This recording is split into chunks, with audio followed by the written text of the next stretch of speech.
Hello, listeners. Welcome to part 2 of Tales of the Sea, a series of stories told by Welsh fisherman Andy Burgess, who spent all of his working life at sea. Andy's nephew Sam grew up listening to his uncle's stories and, 30 years later, asked him if he'd like to record some to share with family and friends. He obliged, and this is what they came up with. We hope you enjoy it as much as they did. Welcome to Episode 7, The Sack. Andy recalls a time when he got fired for hauling in an old boot. Then he goes on to tell us about the inner workings of a trawler boat and the challenges life on board brings. We hope you enjoy this one. I once got the sack for throwing a boot over the side that we'd fetched up in the net. Because it was an old fisherman's boot, therefore it was bad luck for some reason or other, which I could never work out. And so I got sacked for something as stupid as that. How long had you been fishing at that stage? Oh, perhaps not too long. And then there was also, if you whistled, like be whistling a tune while you were steering, all full of error, and skipper come out and say, okay, you wouldn't get sacked for it, you bollocking. Don't ever whistle, because you were whistling for wind. Wind we didn't want, because it would raise the sea, we wouldn't be able to fish, etc. And is there any more bad luck things? Having a woman on board? Oh yeah. Apparently. Yeah, I'd never seen a woman aboard a ship that I was on, because it was considered bad luck. Would you not sail if there was a woman on your ship then? But when I was out around town, or got to know somebody, or we were together for a while, sometimes she would say, I want to see your boat. So I'd take her down and we'd go round and I'd show her how everything worked and whatever. We'd end up down the cabin and then she'd be in bed with me in one of the bunks. 2.5 by 2.5 feet. So a fishing trawler, this isn't like no, a nice big this is a sea netter. Which, is that a nice boat? You get 4... Am I going to... Right, let me describe how the forecastle of a sea netter is constructed, right? Mm-hmm. So you get the bows like that, yeah, and it's like a triangle. The ladder comes down from the forecastle, from the deck. You go down on a ladder and you're in the galley. The galley would be 6 by 6 in a triangle, because obviously the bows are like that, and it comes out. Yeah. So right in the bows you'd have a faucet which would give you your fresh water. On this side you'd have 2 rings, gas rings. The gas bottles were on deck, fed down to that. Why were they on deck? For safety?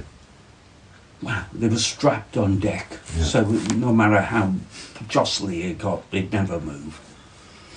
Right, so the gas came down, so you turn on when you were cooking, and then next to that was the oven, and the pan in the oven fitted the oven exactly. So maybe you'd be cooking something in the pan in the oven, and while you were going through choppy seas, it might rearrange itself in there, but it wouldn't leave the oven because it was fixed. On the other side, you get your plates and cups, and they're all slotted into their little slots so that nothing would move. They might go up and down a bit, but they wouldn't come out unless you pulled them out like that. Cups the same. And then underneath was all your pots and pans, accessories, and maybe you'd have a little cupboard with condiments in and all that. So there's your galley. Now you go through a doorway, no door on it, into the mess deck, which is there's a table in the middle. Normally in the bulkhead that was next to the fish room, which is the next compartment if you like, there'd be a clock and a barometer, and then each side of the boat, as you're going up, there'd be 4 bunks, like 2 on top, 2 on the bottom, so 4 crew members could sleep in there if necessary. Then between the table and the bunks were seats, were also lockers where we kept our tin food. So that's basically the structure of the forecastle. Personal rations in the tins in your lockers. Was it? Is there food that's provided? If you turn up as a crew member, you don't have to bring your own food. I'm assuming. No, we paid on the trawlers. Our food was provided for by the trawler owners, and I'll go into that at some other point. Did you take your own treats on board, your own rations? Yeah, no, we told the cook or the skipper, whoever was ordering the food, this is what we want, normal rations, eggs and whatever, but I want that and I want that, and it was all, and we paid for it between us all. Right. So your food was taken off what your earnings were. Yeah, but it wasn't very much. A bit tight. What? Yeah, it's a bit tight. When we work on site, we feed, everyone gets fed. Part of the deal, really. Yeah, but this is different. You were at sea for a long time, and we had, because we could have on the trawlers. And I'm diversifying now, if you like. But going back to the trawlers, the trawler owners used to buy the food that was on the trawlers for the crew, and it was shit. Yeah. Like your tea was sweepings, all your canned food was labelled for ship's use only. In other words, it was the worst fucking possible shit. But and we used to it on the trawls, we had fish every day. It was up to the cook to be creative. And on a Sunday we had a Board of Trade meal, which meant that the Board of Trade decided that we could have meat. So we had a roast dinner, whatever, and then bacon and egg in the morning. Wow. Yeah. You know you're in for a strong shift. Only on the trawlers. Hang on, isn't there a rumour that if you had bacon and eggs in the morning, you knew it was going to be hard graft in the afternoon? Well, no, we're working 8 and 6, man. Yeah. You'd be on the deck for 18 hours. We're exhausted most of the time. The only sustenance we had was what was the cook put on the table. Yeah. About 3,000 calories a day for a fisherman, isn't it? Apparently, that's what you need to eat. Yeah. Well, I mean, I've talked about Josh Donny's son. He has to eat 4,800 calories a day to be at peak fitness. He's running a machine. Yeah. It is a machine. And we were like that. We were super fit. You've got to be. Welcome to episode 8, Ray. Although Ray is not named in this story, he certainly earns his place. As first mate, Ray had to keep all the crew in check, and when Andy was experiencing a hard time as chef, Ray taught them a lesson they wouldn't forget. Sometimes it's who you know, not what you know. We hope you enjoy this one. Whilst on the trawlers, particularly wintertime, it was severely cold. And I was suffering most of the time, so I thought I'd take a cook's course, because then I could still be on a fishing boat, but I'd be warm. So that's what I did. So I spent about 3 weeks learning how to bake bread and do all the things that a cook would do on a boat. So you're serving 23 men.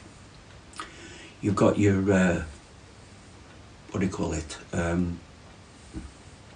you got your crew, which is about 15 men, say, and then you got your bosun, mate, skipper, engineers, and all this, and they eat in a separate quarters. And you never got a compliment on a trawler. It was always moans, and you accepted this. Even though a lot of the men, their wives would be on the game when they were at sea, or they never had a decent meal ashore anyway. So the best food they had was on the trawler. But always moaned anyway. On this particular boat I was on, we got a new mate. Can you explain what's a bosun, what's a mate, what's a... Okay, the mate was the top guy on the deck. Whatever he said, that was what you did. The bosun would arrange smaller jobs for different parts of the crew. Like a foreman? Yeah, if you like a foreman. And the skipper would always be in the wheelhouse, and he'd probably never leave it anyway. But he was God to everybody. Anyway, so I was on this particular trip. I was cook, and before we went on the trip, it was always, if there was a new crew member joining the ship, you'd always hear about his rep before he set foot aboard, so you knew what you were going to get. Anyway, this mate was coming aboard. Apparently he was massive. He didn't take kindly to, he was fucking nuts. If anybody upset him, he'd lay him out and all that, and he'd clubfoot. And anyway, comes aboard, out to sea. Anyway, so one day, halfway through the trip or wherever, he comes dragging a basket of plaice with him into the galley, and looks at me and says, "I've just put the pans on, big pans on the range to start melting the fat, which I was going to put the plaice in when it had got hot enough, so I'd have to either skin the plaice or fillet them before, but we had to get the range ready for, and then you put flour on and whatever." So he comes in and dragging this basket of plaice, heads on, just gutted. And he said to me, "I'm cooking today." I've been towering great hulk of a guy. I just stood back against the bulkhead and said, "Okay." And the fat in the pans hadn't even melted, so he's chucking these plaice in, not filleted, not skinned or nothing, just chucking them in, heads on and all that. And then after 5 minutes or something, flipped them over, and then he was putting them on a big platter. All the crew, the crew were waiting for their food in the mess deck. They're all sat there waiting for their food. So you get a big pile of plaice, which hadn't even boiled, never mind fried. Half cooked. Yeah, dripping with grease and shit. And he puts the platter of this mess onto the table in the middle. Well, 2 tables actually, there were 2 platters, right? So, and he said to the crew, "Get on with it." Nobody moved. So he goes out to the galley and plucks a cleaver out from the galley, puts it across his chest in the mess deck and says, "Get on with it." So they put in this gooey mess onto their plates, and he was watching while they were eating it. And they'd eat a bit and then perhaps throw up or whatever. And then when they'd eaten whatever, this mess, it was all spew everywhere, he left. And sometime later, at the end of the trip, I met him, and he said, "I could see you were being treated unfairly, so I stepped in." And you know, after that gooey mess was eaten by the crew, next day I even got a few compliments on my cooking, but there was never a complaint after that. Yeah. And we became good friends. He said, "I've got to act dumb and I've got to be hard, because that's what I have to do. I've got to control these animals." And he was So- he was mate. He was like He was mate. he was gaffer on the deck. And he didn't say much. Yeah. He was on the deck. You do this and you jump to it, Yeah. or you get hammered. This Yeah. was the wreck that he came with. Welcome to episode 9, Gordon and the Garfish. Today, Andy tells us about one of the toughest crewmen he fished with called Gordon, a fearless, sea-hardened man that showed we're all human when confronted with a garfish. We hope you enjoy this one. Oh, shit. Doesn't matter. No. Okay. Gordon. Sailed with this guy called Gordon.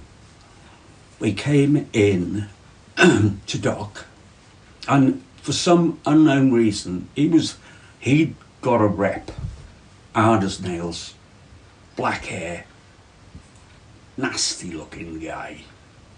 But for some reason we got on. Anyway, so we're coming off the boat now, going across the railway lines off the dock, into the first pub, which was right on the corner, like 20 metres away or whatever.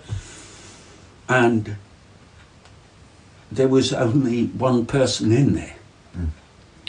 And the bar, we go up to the bar to get a pint each. The barman said, "He's cleared the pub. If you get rid of him, you'll have a free pint each." Right. So Gordon picks up a stool and smashes him over the head with it. Without hesitation. Yeah, just like that. Quick. Unconscious. We dragged him outside and leaned him up against the wall of the pub outside, and then went back in for our free pint. Now, I must have done several trips with Gordon, because I remember one time we'd been fishing for sand eels or sprats. Totally different type of fishing altogether. And you poured, when you open the cod end of the net, the sprats poured down and it washed across through all the pounds. Because they're so small. Yeah, because they were oilfish. It was slippery and they just slid in there to all the pounds. We didn't put any ice or anything, but we had to go down with a watering can with seawater and formaldehyde in to water them. And that would set them like a rock. So they, when the ship rolled, they didn't go anywhere. Because if you didn't do that, if the ship rolled, they'd all go to one side and the ship could turn over. Mm-hmm. So that was what we did. We finished, it was our last time we'd filled the holes up to the fish room right up to the top, and Gordon had got the watering can in his hand and he was watering the top of the catch. And with a garfish came straight out from underneath, heading for him, just happened. What's He'd never... What's the garfish? I'll tell you in a minute. So he screamed. He'd never seen one before. All his years at sea, he'd never seen a garfish. It was coming straight for him with its spiky nose, and he screamed. And then he looked at me like I didn't do that, because he was embarrassed. And no, a garfish is, they call them, they lead mackerel shoals, or they're supposed to lead mackerel shoals. But it's a long fish, like an eel. It's got a big spike on the front of its nose, right. And its bones are green. Yeah, and it's got a fish tail like mackerel or whatever, but it's just long with the big spiky bit. Is it completely harmless. You could eat them. Is it part of the mackerel family then? Is it like a mackerel? Possibly. Right. Don't know. But he was scared by it then, because he'd not seen one before.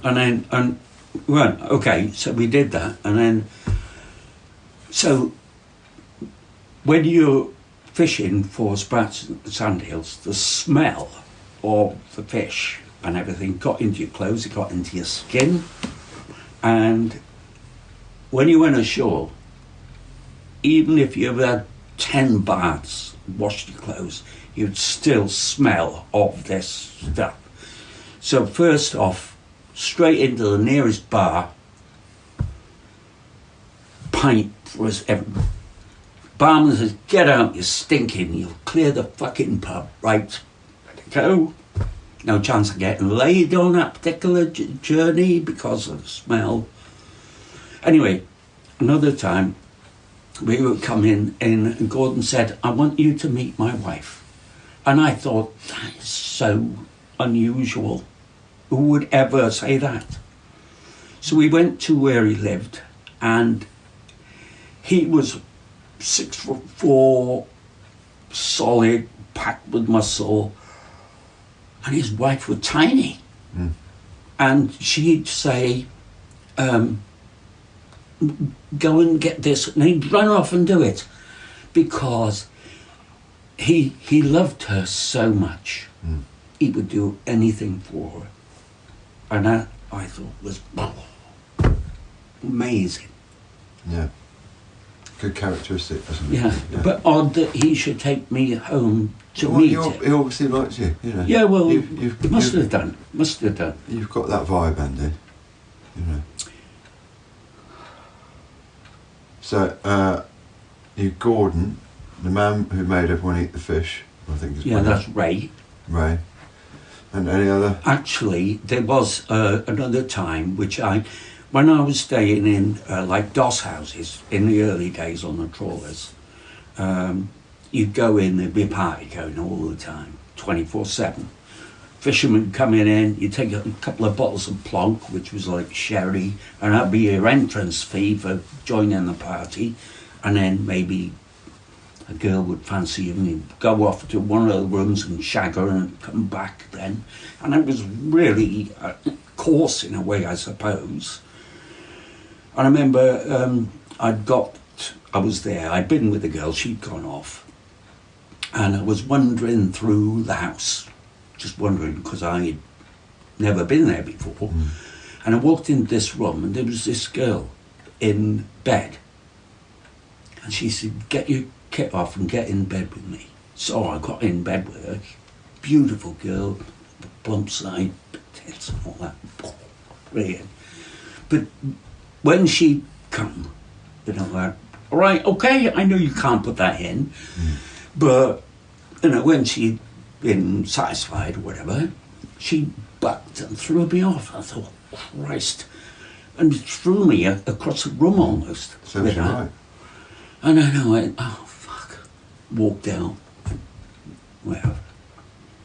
But I found out later... What's that got to do with sailing and Tales of the Sea? No, I'm coming to that. It's just that I didn't know this at the time, but that was Ray's girlfriend.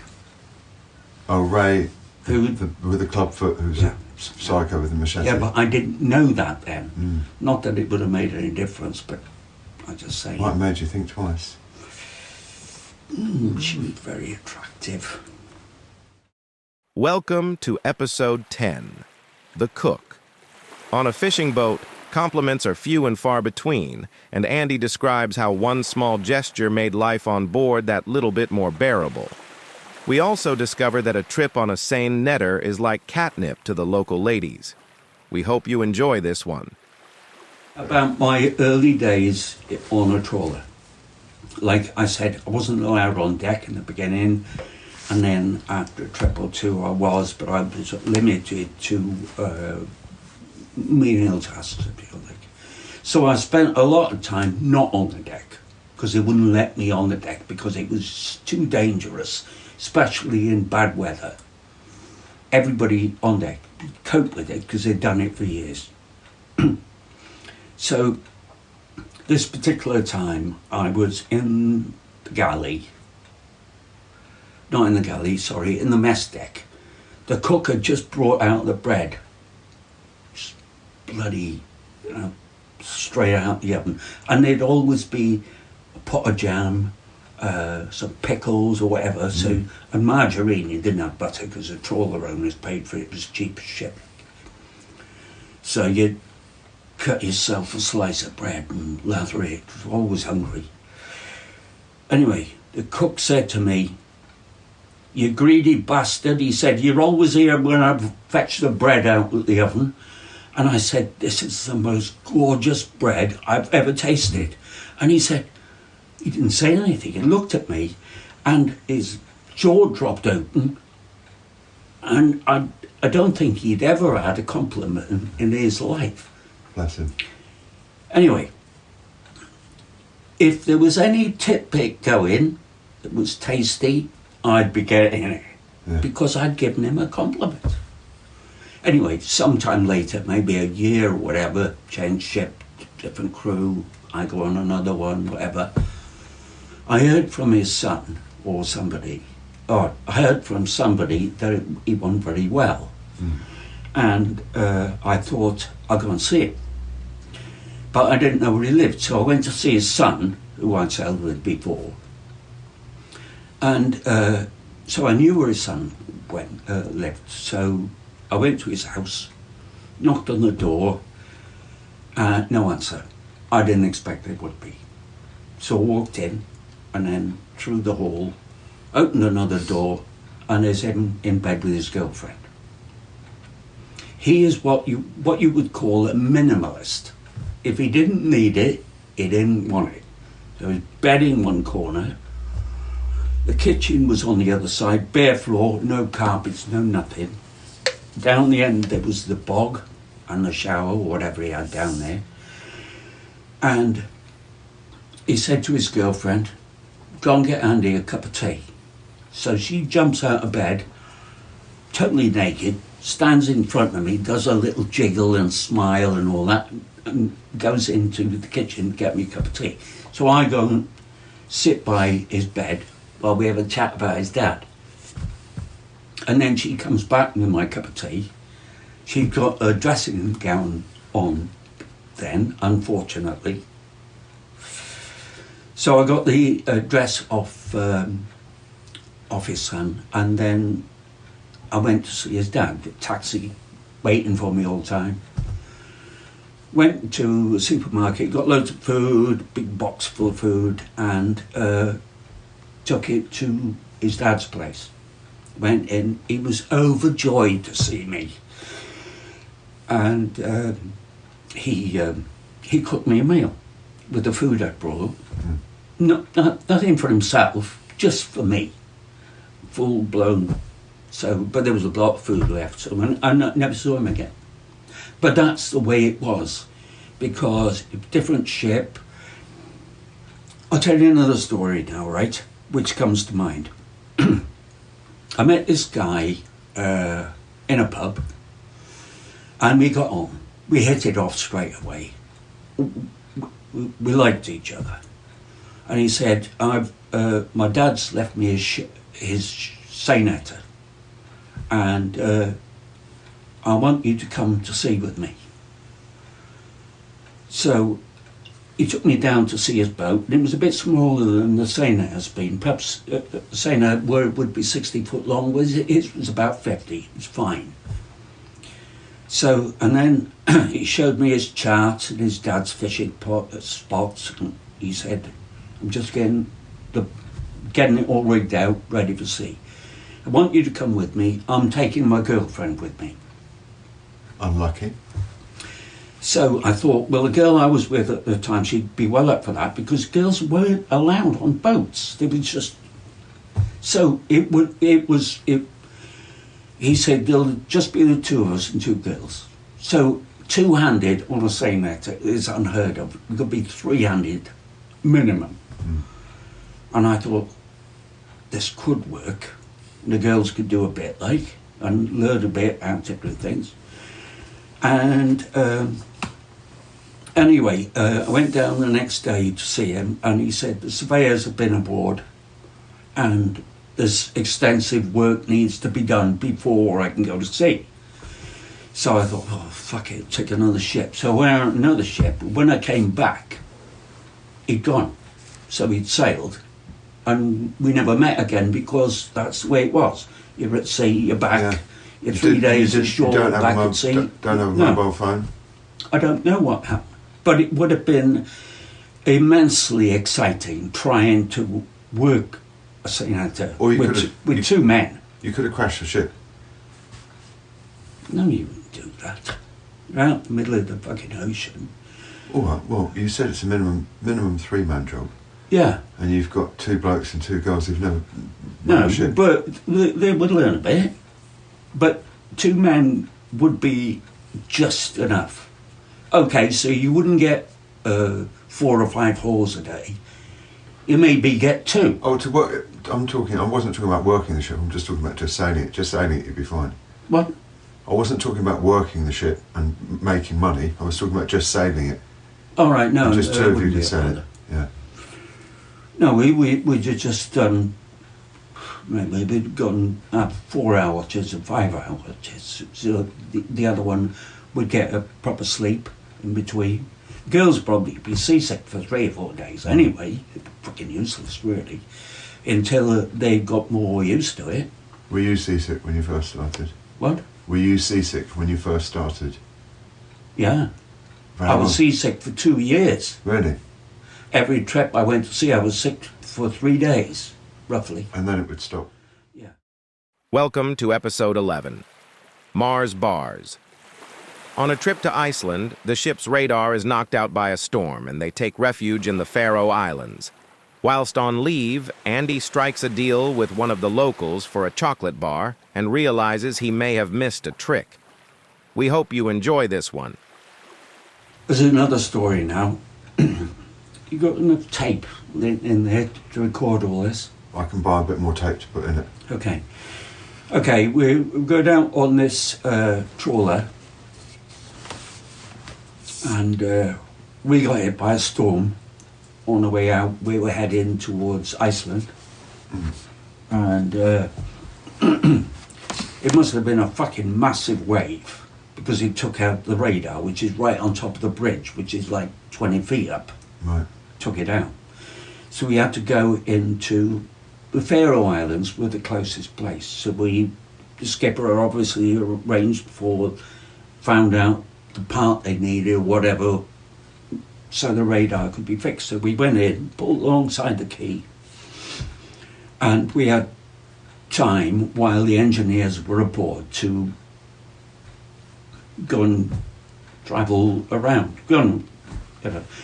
Skipper said the Faroese sided, because we're talking like a long time ago, yeah. They sided with the Germans during the war, and they don't like the English, so don't go out on your own or you'll be mugged or perhaps killed. So this is in the Faroe Islands? Yeah. Yeah. So we went out in groups, and found that the islanders were not particularly friendly, but the women were absolute stunners. Not a fat one there at all. No ugly one. They were all beautiful. but it wouldn't have anything to do with us. You know, they didn't want to. But we had things that they didn't have. Like, we were looking at a shop window, they had like a bar of chocolate in there that wasn't milk chocolate, it was, you know, with no milk in it, you know, a different type of chocolate. Yeah. So I got a box of Mars bars from the bond, so as soon as you got out beyond our restricted waters, they opened the bond up and you could have what you wanted. The bond is what, your treasure trove of snacks? Well, you could have beer, but you weren't allowed to have much beer because in case you got drunk and being an arse or whatever. So I got a box of Mars bars. I loved Mars bars. We got a big box like that with loads in, and it was dead cheap because it wasn't taxed outside our waters. So I go in there, and they loved things like that because they couldn't get them anyway. Couldn't get them. And I remember I swapped this guy for a Stormlighter for a Mars bar. Right. Yeah, because, and I could have got a lot more for a Mars bar or two, but I was a bit green then and didn't think it through properly. Anyway, while we were there, the radar was being fixed, or was fixed at a certain point, when a German ship came in. And of course they liked the German better than us, so all the girls were over there. And and we were blamed for plying the local girls with beer to get laid, but actually they were on the German ship most of the time and it wouldn't have anything to do with us. So because we were blamed for doing something we didn't do, we got deported, while the Germans, they weren't. So we had to fucking go, didn't we? What, you had a fight? No, we were deported from, we were told to leave, our ship was told to leave Faroes and not come back. Right. But fortunately our radar was fixed by then, so it didn't matter. And we carried on up to Iceland. But during the time ashore, my stomach had settled, so from there on I wasn't seasick, which was really good, really. Well, it's got to be odd when you know. I've only ever had seasickness once, and I've been on loads of boats. And when it happened, I was completely shot to bits. I know.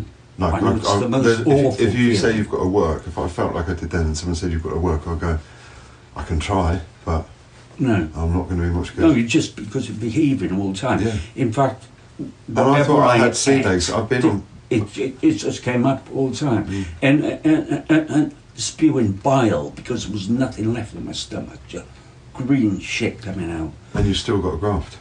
What? And you've still got a graft. Work. Yeah. Yeah. Welcome to episode 12, Jinx on the High Seas. Life on a fishing boat is tough and a sense of humor can help. Today, Andy tells how one deckhand took the jokes a bit too far and nearly blew up the first mate. We hope you enjoy this one. No, you did get close to women. I mean, I know, but all right. Would you have fun with your shipmates? Would you joke around? Would you, or was it all work and angst? I don't know. Was there pranking? Did you do pranks? You know, put a Not dead fish really. in the greenhorn's bed, or do something like that. Well, brings to mind another story, which I'll tell you now before I forget it. Signed on this boat. The skipper and mate had been together forever. The mate was old, a bit crotchety, and I signed on as decky, and the other guy signed on as decky cook. Anyway, he was younger than me, and he was always happy, always full of energy, and a good laugh and all that. We'd been at sea.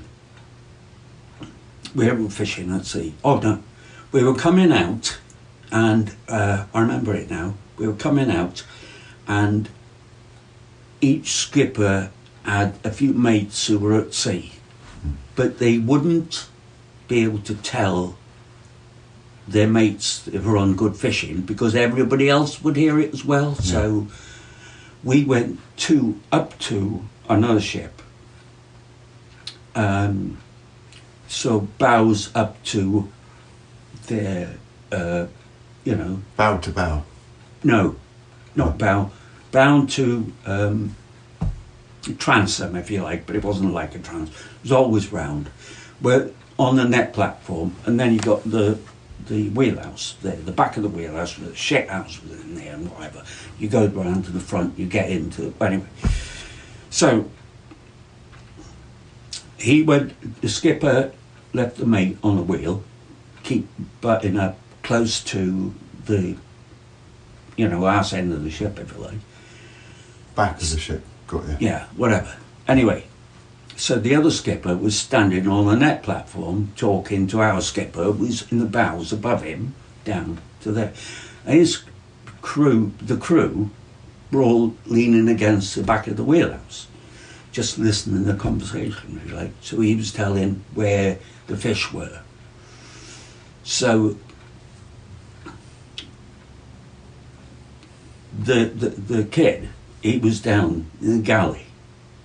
The skipper was just walking back to the wheelhouse, having finished his conversation. I was working my way towards the bows to have a chat with the guys, perhaps. This kid comes up with 2 boxes of eggs from the last trip, which are probably rotten, and starts pelting them up. Well, they couldn't go anywhere. They were just trying to fend it off. They couldn't, and it got fucking rotten eggs thrown all over the fucking place. What, he was getting the other crew members? Yeah. Why? Because he could.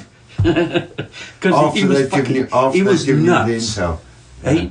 After they'd given you the information about the fish. Yeah, but it's only the skipper talking to the other skipper, right?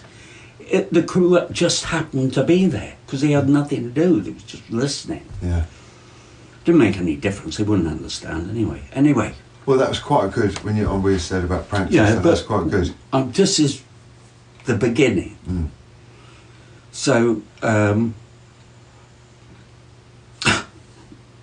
that happened, but they got us back.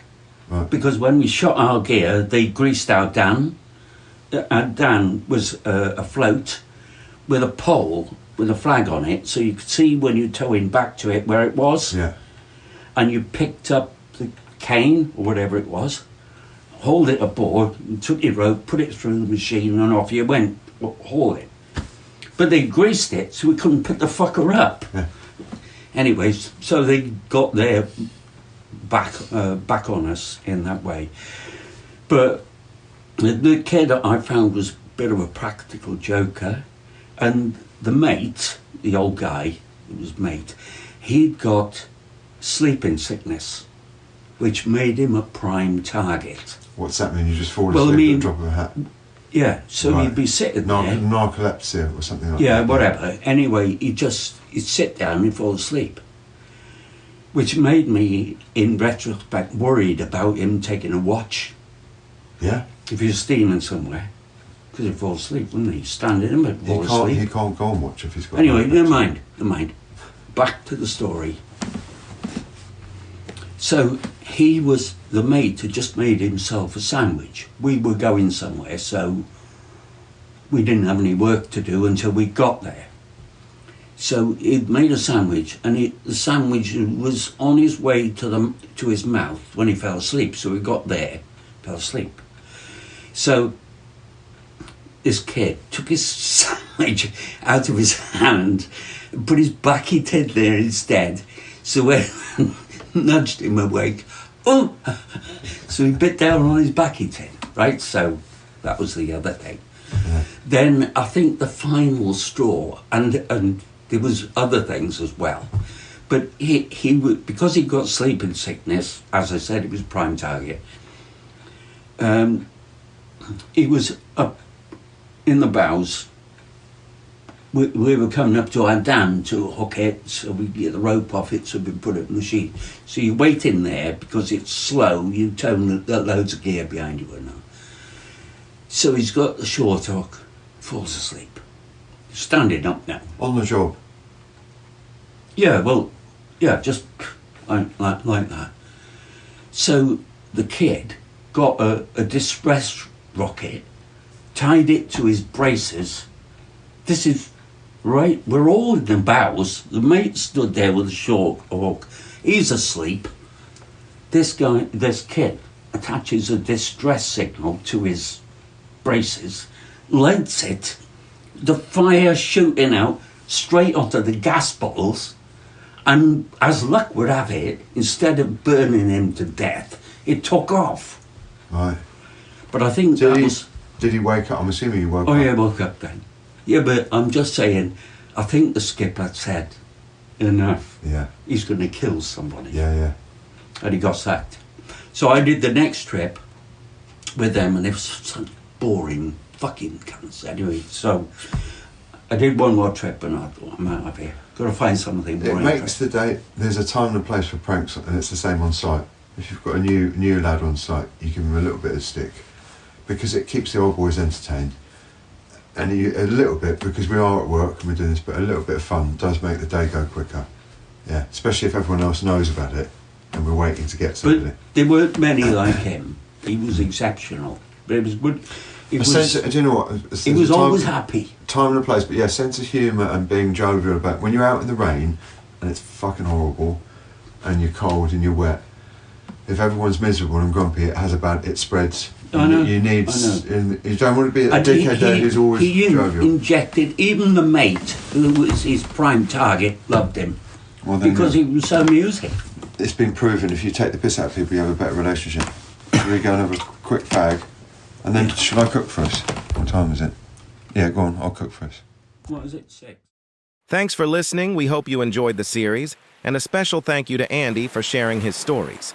Goodbye for now.